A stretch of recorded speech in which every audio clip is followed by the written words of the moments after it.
The eviction notice in my hands wouldn't stop shaking. Or maybe that was just me. March 15th, 2018, 4:47 p.m.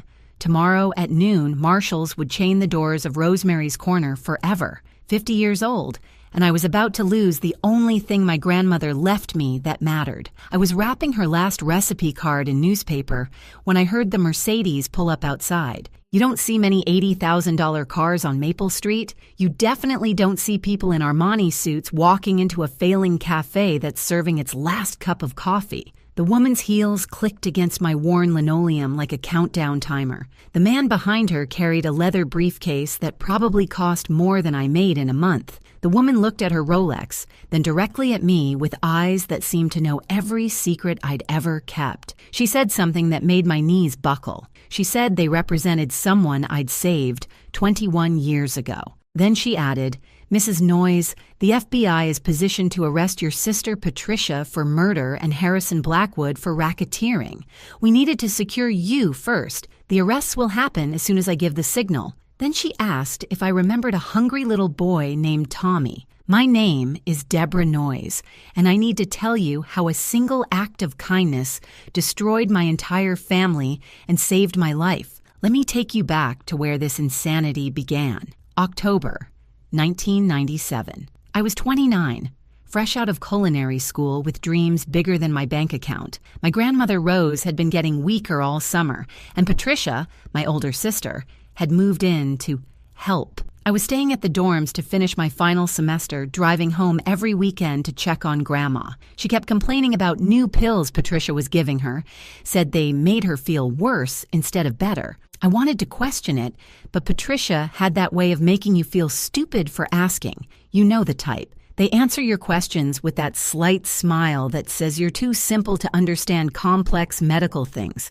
Grandma died on October 15th. Heart failure, the doctor said. Natural causes for an 82-year-old woman. Patricia was there holding her hand. I was taking my final exam 3 hours away. By the time I got home, Patricia had already called the funeral home, the lawyer, and somehow convinced our grieving relatives that Grandma had changed her will the week before. Patricia got the house, $400,000 of prime real estate. I got the cafe, just the business, mind you, not the building. A bunch of old equipment, recipes, and a lease that seemed worthless. The lawyer read the will like he was announcing lottery winners. Patricia tried to look sad, but I caught her checking her reflection in the window, already calculating renovations. The only strange moment was when Harrison Blackwood showed up at the funeral. He was this 40-year-old property developer who'd been circling our neighborhood like a vulture for years. He made a beeline for me after the service, offered $15,000 cash for my lease rights, said he was doing me a favor, taking this burden off my hands. Something about the way he mentioned geological surveys made my skin crawl. I told him the cafe wasn't for sale. He smiled like I just told him a joke, only he understood. December 20th, 1997. The night everything changed. Buffalo was having the worst winter in a decade, and I was closing up alone, counting the days' pathetic take, $47. My heat had been cut to half to save money, and I was wearing 3 sweaters that all belonged to Grandma. That's when I heard something by the dumpster out back. At first, I thought it was a raccoon, but raccoons don't cry. The boy couldn't have been more than 8. He was wearing a summer jacket in December, shoes held together with duct tape, and jeans so thin I could see his knees through them. He was wedged between the dumpster and the wall, trying to stay out of the wind. When he saw me, he tried to run, but hunger makes you slow. He collapsed after 3 steps. I carried him inside. He weighed nothing, like carrying a bag of bird bones. His name was Tommy, he said, and he'd run away from his foster home 3 days ago. The foster dad liked to use his fists when he drank, which was every night ending in I. Tommy had been sleeping behind different restaurants, eating what he could find. He picked mine tonight because it smelled like bread. I made him Grandma's revival soup, the one she claimed saved my grandfather's life during the Depression. It had everything I could find: potatoes, carrots, the last of my good beef stock, and that secret ingredient Grandma never wrote down, but showed me once. Love, she said. The secret ingredient was giving a damn. Tommy ate 3 bowls. He said it was magic because his stomach stopped eating itself. Kid had a way with words that didn't match his age. That's when I noticed he was doing something strange.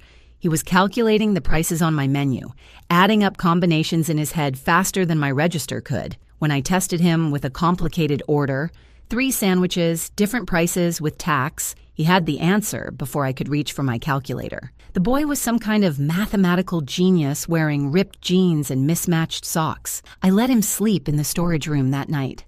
Told myself it was just one night. But when morning came and he helped me prep vegetables with the precision of a surgeon, calculating portions down to the penny, I knew I was in trouble. This kid was special, and the world had been kicking him around like garbage. My sign in the window might as well have said, "Credit cards accepted, miracles performed," not simultaneously. But maybe, just maybe, I could manage both for Tommy. The gourmet menu that week featured soup of the day, which is also soup of the month. But Tommy declared it structurally sound after his sandwich fell apart, joking it had structural integrity issues. Before we continue, if you're enjoying this story, please subscribe and tell me in the comments where you're watching from and what time is it there. I read every single one. Your support keeps these stories coming. Tommy became my shadow that winter. Turned out the kid didn't just have a gift for numbers. He had a photographic memory that would make MIT professors weep. He memorized every customer's order after serving them once. Mrs. Henderson always wanted her coffee with 2 sugars and a splash of cream. Tommy knew. Bob from the hardware store liked his sandwich with extra mustard. But hold the pickles? Tommy had it ready before Bob finished parking. I set up a little study corner in the storage room with books from the library. Tommy devoured them like he devoured that first soup. He created what he called an efficiency chart for sandwich making that saved 12 seconds per order. 12 seconds might not sound like much, but when you're serving 50 sandwiches at lunch, that's 10 minutes saved. 10 minutes to actually eat something myself instead of surviving on coffee and panic. My sister Patricia started visiting more often, always at the worst possible times. 5 in the morning, she'd show up with that fake, concerned face. "Deborah, dear, you look so tired. Maybe you should sell to Harrison before you work yourself to death." Harrison Blackwood. That name kept popping up like a bad rash. Turned out Patricia had started dating him just 2 months after Grandma's funeral. What a coincidence. The health inspector who showed up in January was Patricia's friend from high school. She found violations that didn't exist, wrote them up anyway. Dirty corners that were spotless. Temperature violations on refrigerators that worked perfectly. Tommy watched it all with those serious eyes, then said something that chilled me. "Ms. Deborah, bad people always think nobody's watching, but someone's always watching." That's when I started my evidence journal. Every suspicious visit, every fake violation, every threatening letter, I documented everything. Took photos with the disposable camera I kept under the register. Tommy helped. His perfect memory catching details I missed, like how the health inspector's report was dated wrong, or how Harrison's offer letters always came exactly 1 day after each violation. The miracle came in February. Ms. Jane, a retired teacher who ate lunch at the Café every Tuesday, noticed Tommy reading college-level textbooks while wiping tables. She asked him a few questions, then sat there stunned. She made some calls. Within a week, Tommy was taking official IQ tests. 187. The social worker who came to investigate his living situation said he needed proper schooling, a stable home. Ms. Jane volunteered to be his foster mother. I should have been happy. This was best for Tommy. Ms. Jane had a real house with heat that worked and food that didn't depend on the day's sales. She lived in Boston, near good schools that could actually challenge his mind. But watching Tommy pack his 3 belongings into a grocery bag broke something in me. That's when Tommy did the most Tommy thing ever. He pulled out a napkin and started calculating. "Ms. Deborah, you've spent $2,847 on me. Food, the coat, shoes, books. With compound interest at current market rate of 7%, I'll owe you $50,000 by age 30. He signed it. Future rich person Tommy. I laughed. He didn't. "I keep my promises," he said with the seriousness of someone 5 times his age. The day they left, I found something while cleaning out Grandma's office. her diary from the last year hidden behind old tax returns. The entries from summer were normal. Recipes, gossip, complaints about her soap operas. But September was different. Patricia brings new pills. White instead of pink. Feel worse each day. Tried to tell Deborah, but Patricia says I'm confused. Not confused. Scared. My hands shook reading it. The white pills. The pink pills. Grandma's heart medication was pink. What were the white ones? I had no proof, no way to investigate without sounding like a crazy person accusing my sister of murder. So I kept the diary, added it to my evidence journal, and waited. Patricia married Harrison in 2000. The wedding invitation somehow got lost in the mail, though Patricia hand-delivered eviction attempt number 1 as a wedding gift. Her new husband had bought the building from Mr. Peterson, or so Harrison claimed. The eviction failed because my grandmother, God bless her paranoid soul, had secured a 50-year lease back in 1975. Fixed rent, ironclad terms. Couldn't be broken until 2025. The look on Harrison's face when his lawyer explained this was better than Christmas. He turned the color of overcooked beets. Patricia's Botox prevented her from frowning properly, so she just stood there looking permanently surprised by her own evil plan failing. Meanwhile, Ethel, my 82-year-old regular, took one look at Harrison and declared he looked like someone was permanently farting near him. She wasn't wrong. The year 2000 should have been a fresh start, but Harrison and Patricia had other plans. Every month brought new harassment, mystery grease trap failures that cost hundreds to fix, rodent sightings that no one else ever saw, permit delays for repairs that should have taken days but stretched into months. My regular customers started noticing. Ethel, now 85 and sharp as a fresh blade, organized what she called reconnaissance missions on Harrison. She'd sit at the country club with her hearing aid,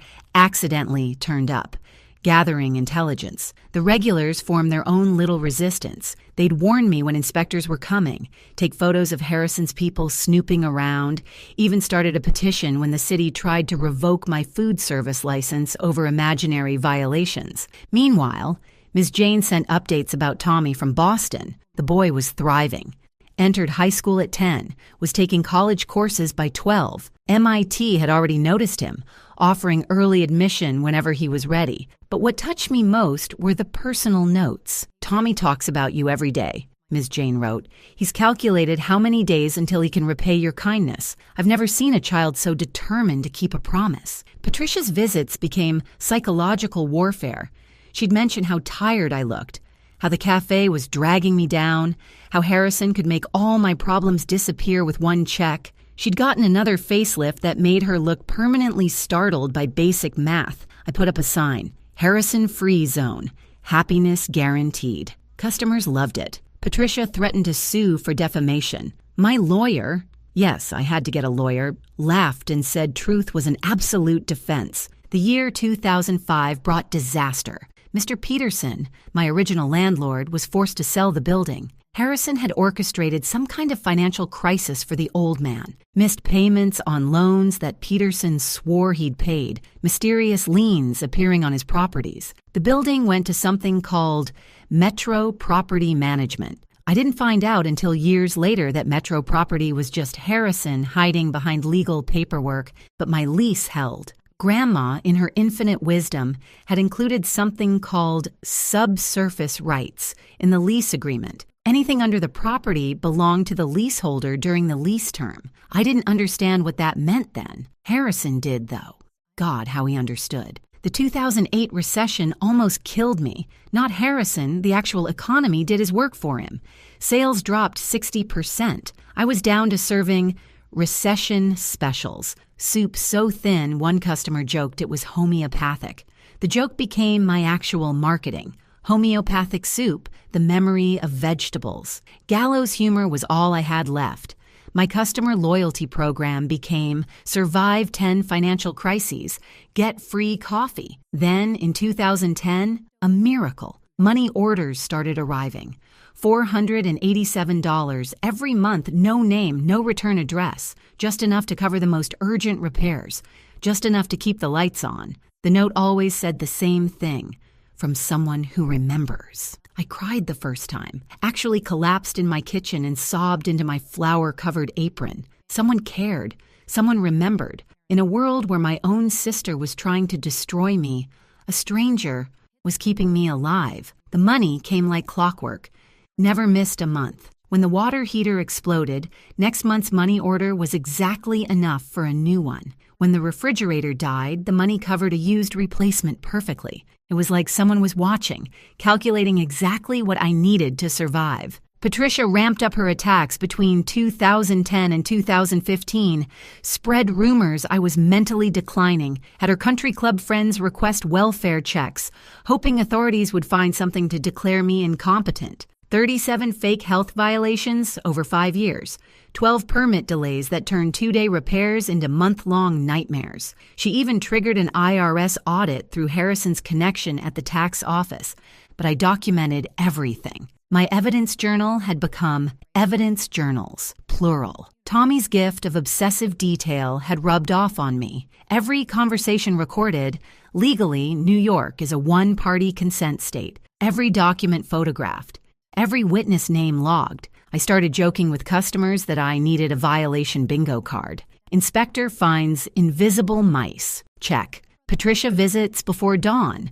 Check. Harrison offers insulting buyout. Check. Mystery agency appears with fake complaint. Check. Threatening letter with spelling errors. Bingo. Tommy had given me one parting gift idea before leaving, his business plan written in crayon, which made me laugh even as my heart broke. By 2015, I thought I'd survived the worst. I was 47, had been fighting this war for 18 years and somehow still standing. The cafe barely broke even, but it was mine. The anonymous money orders kept coming, keeping me one step ahead of disaster. My customers had become family, checking on me daily, bringing their friends to boost sales. We'd created our own little ecosystem of survival. If you're still with me, thank you for listening to this journey. Stories like these remind us that justice does exist, even when it takes decades to arrive. What I didn't know was that Tommy, now 26, had built an empire. He'd created something called Memory Vault at 19, an app that helped people with memory problems, sold it for $2 million, used that money to found Ethical Tech, an AI company that specialized in pattern recognition for financial crimes. By 2015, his company was worth $10 million, and he'd hired a retired FBI agent named Frank Morrison as a private investigator. Frank had been digging into Harrison for months. What he found was staggering. Harrison wasn't just harassing me, he was running a multi-state property fraud ring. 23 elderly victims across 3 states. Same pattern everywhere. Harassment, fake violations, forced sales at insulting prices, then development projects that made millions. The man was a professional predator in a suit that cost more than most people's cars. But the big discovery came from university archives. Frank found a 1960 geological survey conducted by Harrison's father. The entire block, my cafe, the shops around it, the parking lot behind, sat on a rare lithium deposit, worth $30 million at current market prices. Harrison's father had hidden the report, planning to buy the land cheap someday. Harrison inherited the scheme along with his father's business. My 50-year lease included subsurface rights. As long as I held that lease, I controlled mineral rights worth $30 million, and I had no idea. Every eviction attempt, every fake violation, every moment of harassment over 18 years had been about those rocks under my floor. I was serving coffee above a fortune while counting pennies for heat. Harrison found his loophole in 2017. Buried in page 47 of the lease was a clause.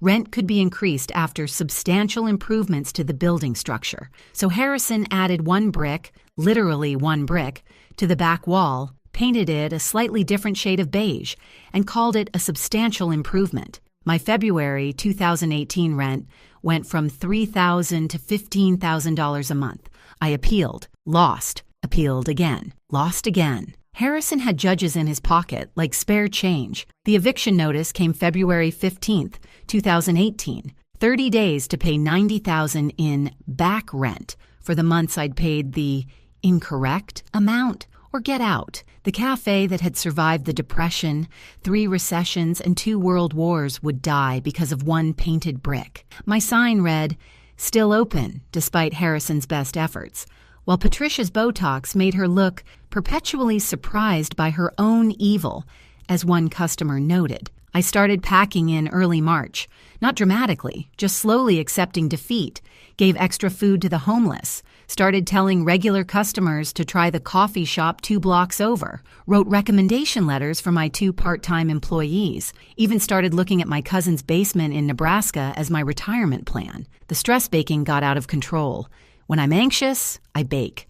When I'm terrified, I bake more. By March 10th, I'd made 400 muffins. Gave them all to the food bank because I couldn't stand seeing them go stale like my dreams. The recipients sent thank you cards that made me cry harder than the eviction notice.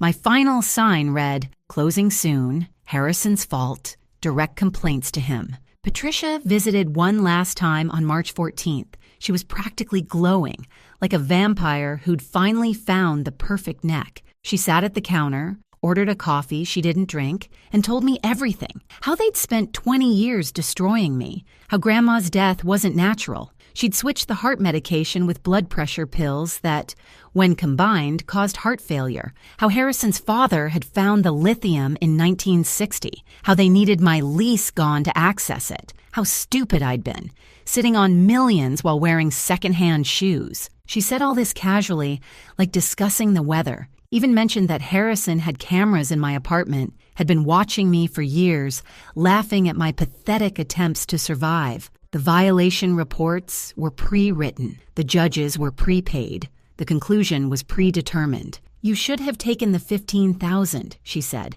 leaving a $100 bill on the counter like a final insult. At least then you'd have something. That night I sat in my empty cafe with my packed boxes and Grandma's recipes. I'd failed her.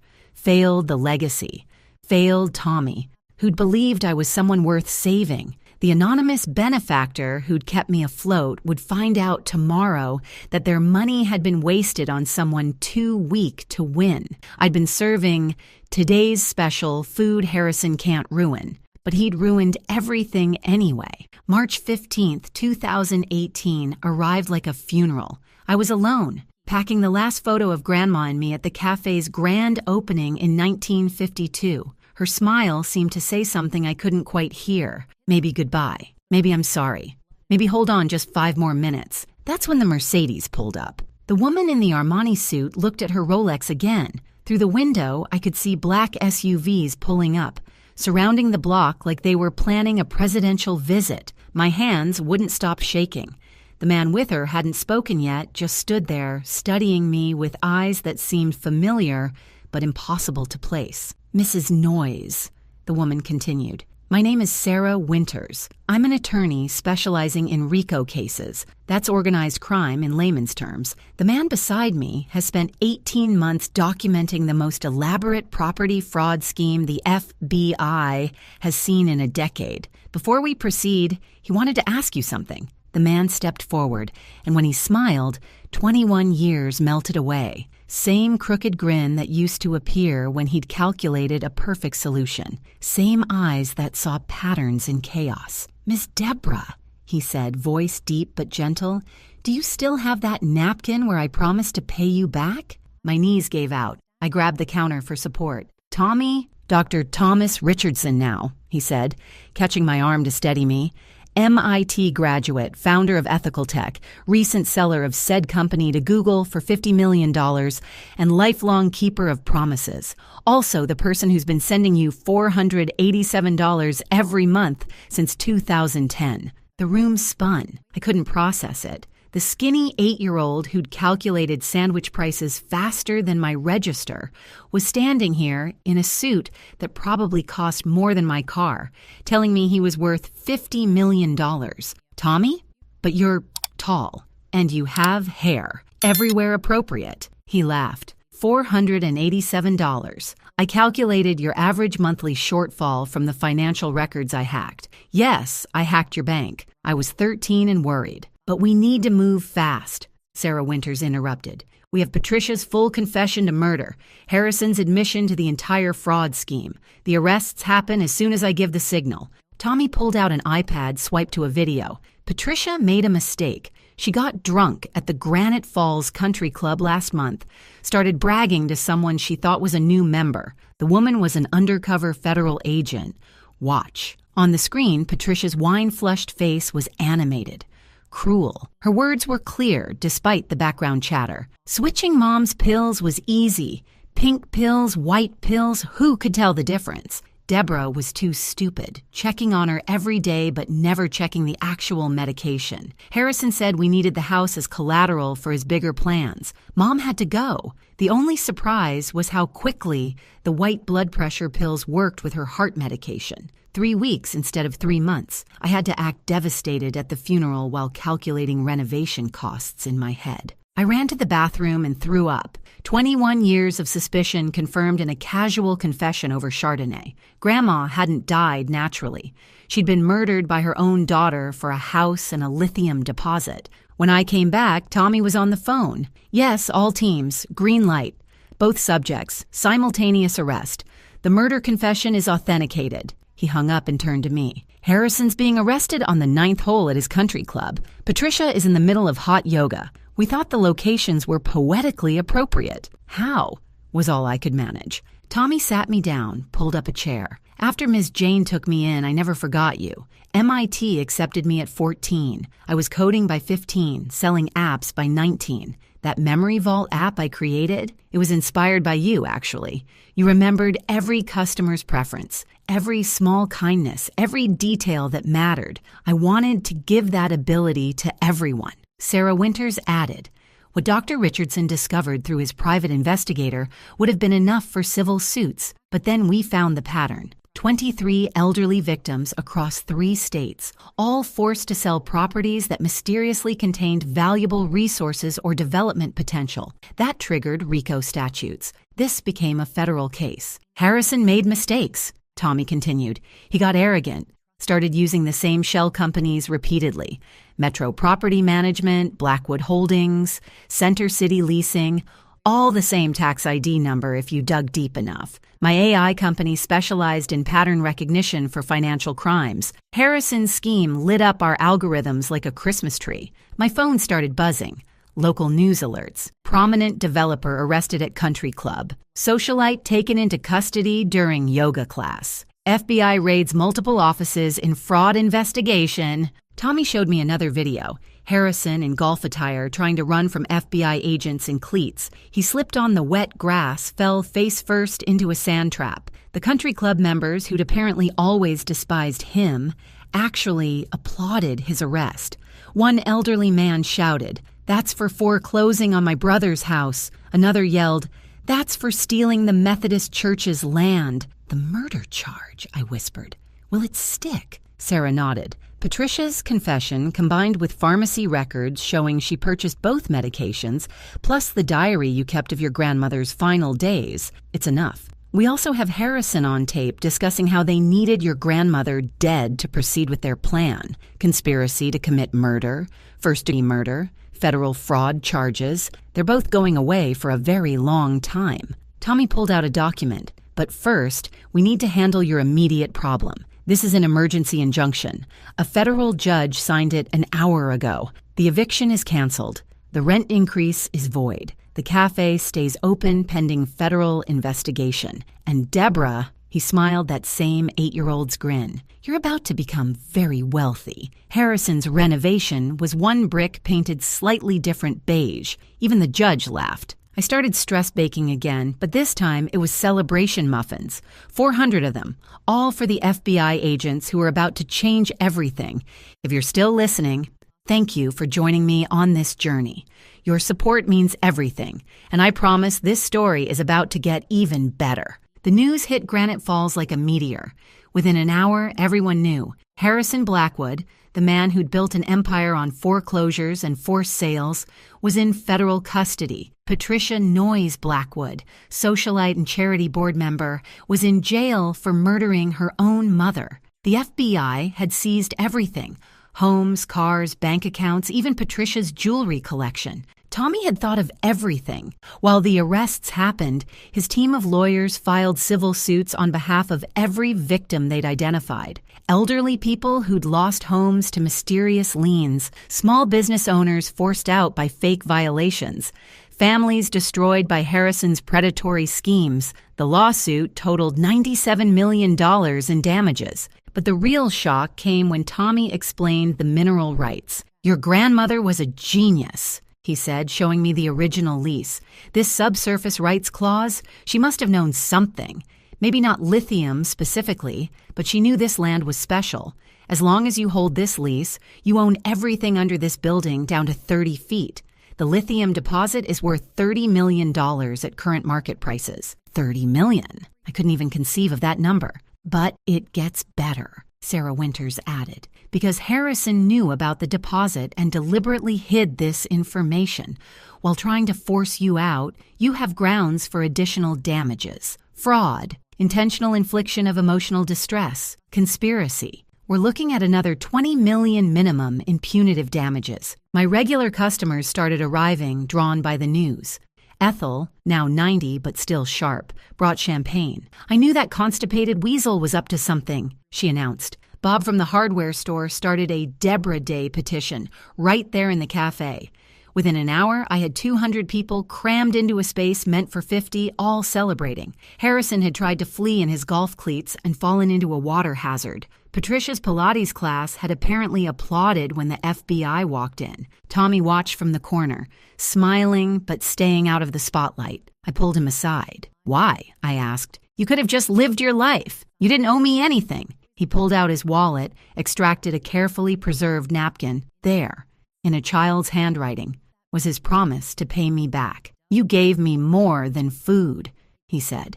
"You gave me hope when the world had written me off. You showed me that kindness existed even when you had nothing. Every line of code I wrote, every company I built, every algorithm I designed, I was trying to become someone worthy of that kindness." Then he added something that made me cry. "Tommy, you have cheekbones and a jaw. When did that happen?" I laughed through tears. Ms. Jane appeared in the doorway.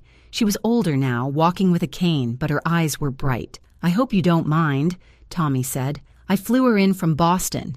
She wanted to be here for this." The two women who'd saved Tommy hugged while he tried not to cry. We all failed at not crying. The next revelation came from Tommy's investigator, Frank Morrison. "We've documented everything," he said, spreading files across 3 tables. "Harrison's scheme goes back to 1992.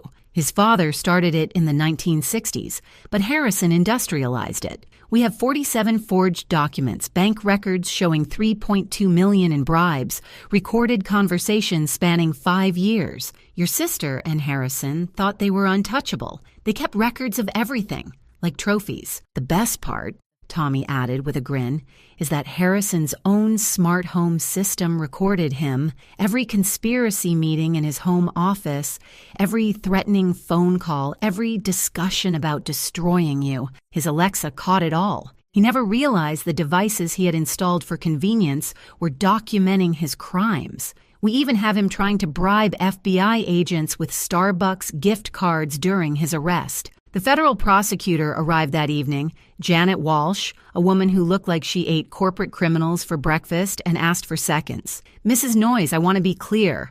Your sister and Harrison are going to prison. The only question is for how long. With your testimony and the evidence Dr. Richardson compiled, we're looking at 25 to life for Patricia on the murder charge alone. Harrison's facing 30 years minimum on RICO charges." "What about the others?" I asked. "The judges, inspectors, officials they bribed?" 6 arrests so far, Walsh replied. "More coming.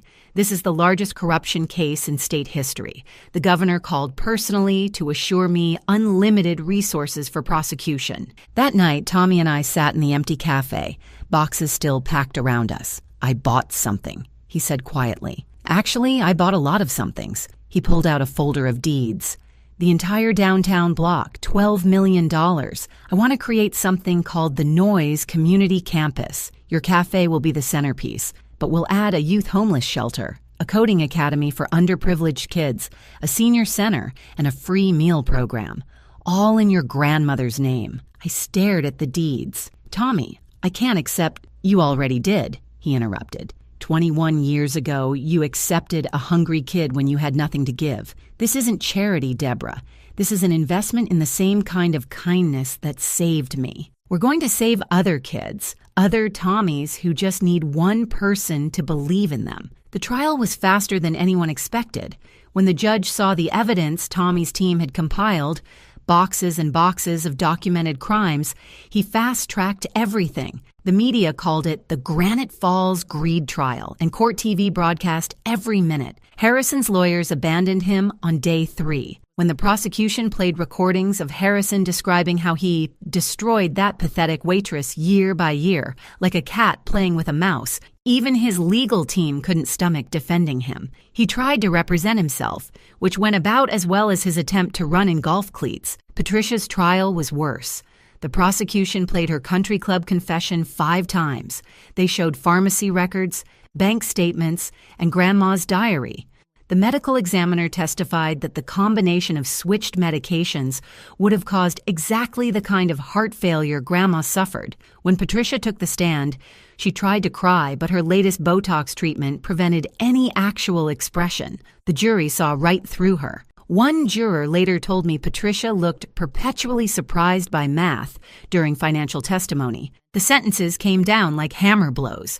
Harrison, 30 years federal prison, no possibility of parole for 15. Patricia, life in prison. Possibility of parole after 25 years. Judge Ronald Myers, 10 years for accepting bribes. Health Inspector Carla Hendricks, 5 years for fraud. 4 other officials, 5 to 10 years each. The restitution was staggering. $97 million to be divided among victims. The government seized every asset Harrison and Patricia owned.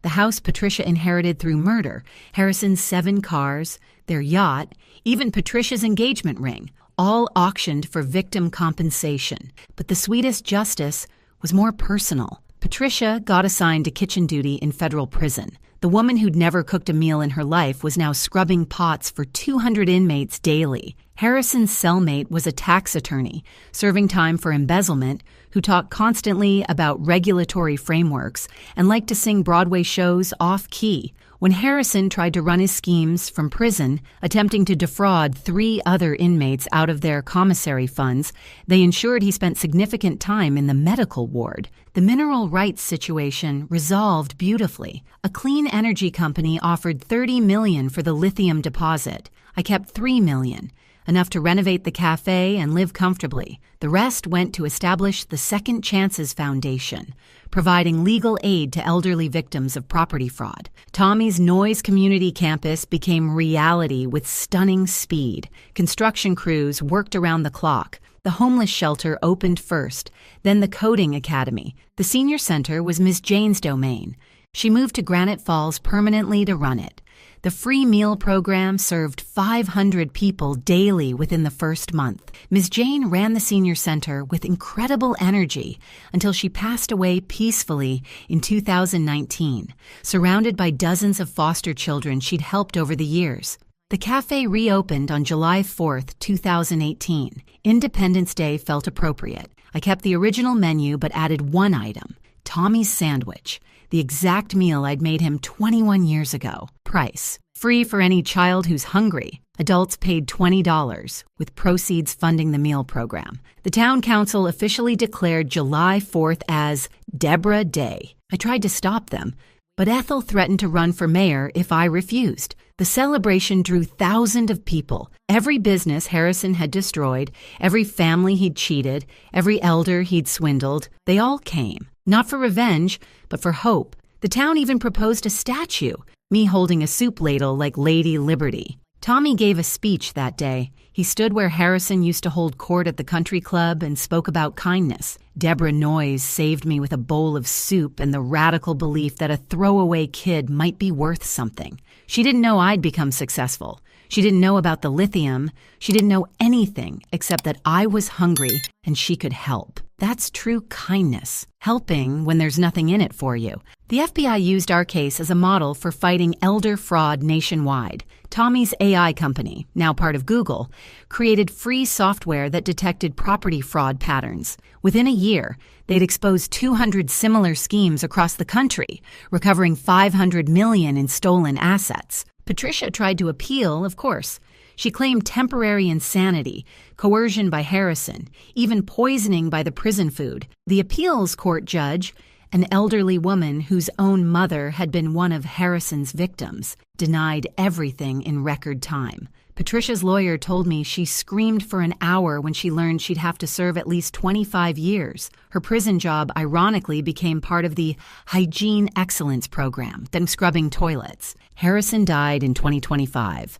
Heart attack in his cell after serving 7 years, alone and unmourned. His cellmate said he was trying to calculate a new fraud scheme when it happened, still convinced he'd find a loophole to freedom.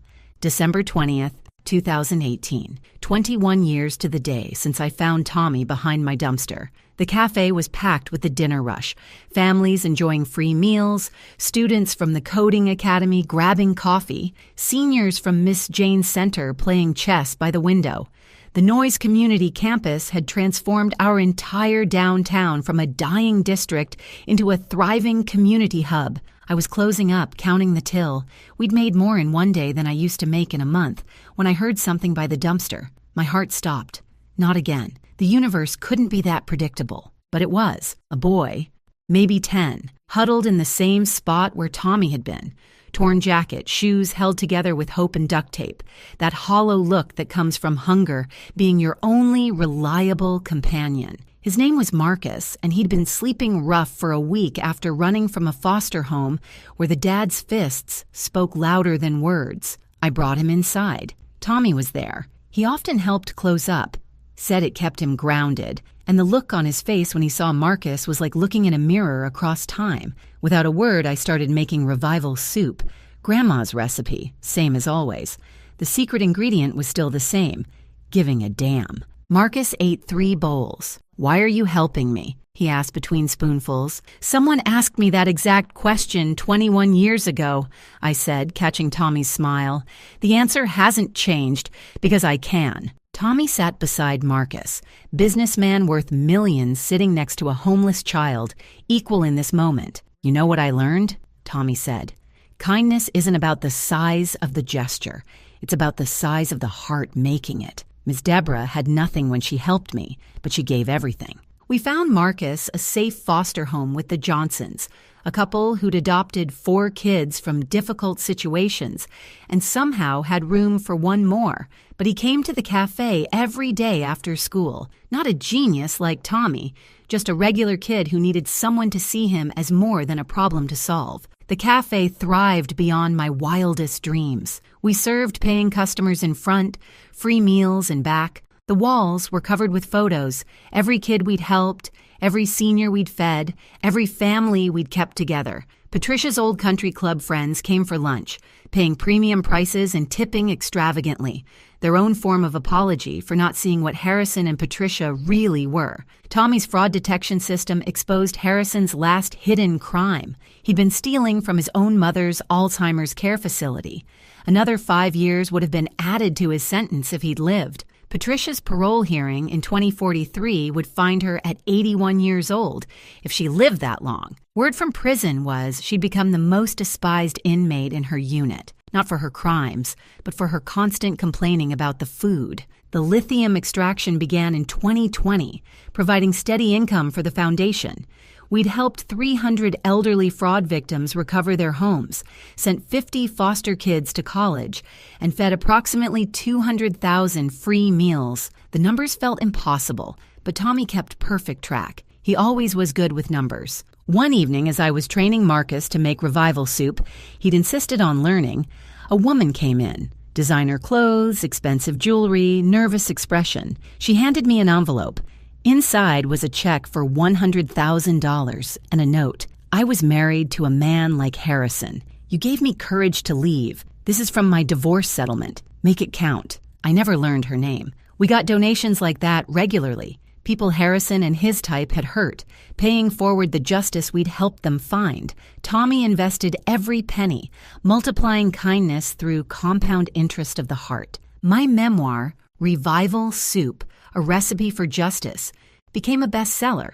All proceeds went to the foundation. Hollywood wanted to make a movie. Tommy insisted they cast unknown actors, give opportunities to people who needed breaks. The film won 3 Oscars and funded another 50 shelters nationwide. But the real victory was smaller, quieter. Every night at closing, I'd stand where Grandma used to stand, looking out at the community we'd built on the bones of Harrison's greed. The cafe that was supposed to die had become the heart of a movement. The throwaway kid became a multi-millionaire philanthropist. The defeated woman became a symbol of resilience. The sign in my window says it all. Kindness served daily. Revenge served cold. Harrison not served at all. Marcus, now 17, just got early acceptance to culinary school. He asked me once if I ever regretted not taking Harrison's original $15,000, avoiding 21 years of hell. Never, I told him, because then I wouldn't have fed Tommy. Tommy wouldn't have saved me. We wouldn't have saved you. Kindness isn't an investment, Marcus, but somehow it always pays the highest returns. Tommy added, with that grin that still looked 8 years old sometimes, besides, 15,000 versus 50 million in justice? I'm good at math. We won. December 20th, 2025. I'm still here, still serving Revival Soup, still finding cold kids by the dumpster occasionally, though less often now that word spread about our shelter. Patricia's still in prison. Harrison died after 7 years in his cell. The cafe serves 1,000 people daily through various programs. Tommy runs a $1 billion anti-fraud operation. Marcus just started his culinary journey. And Grandma's recipe? I finally wrote it down. The secret ingredient was never a mystery. It was just love, measured in the only unit that matters. Enough. Kindness compounds better than any investment on Wall Street.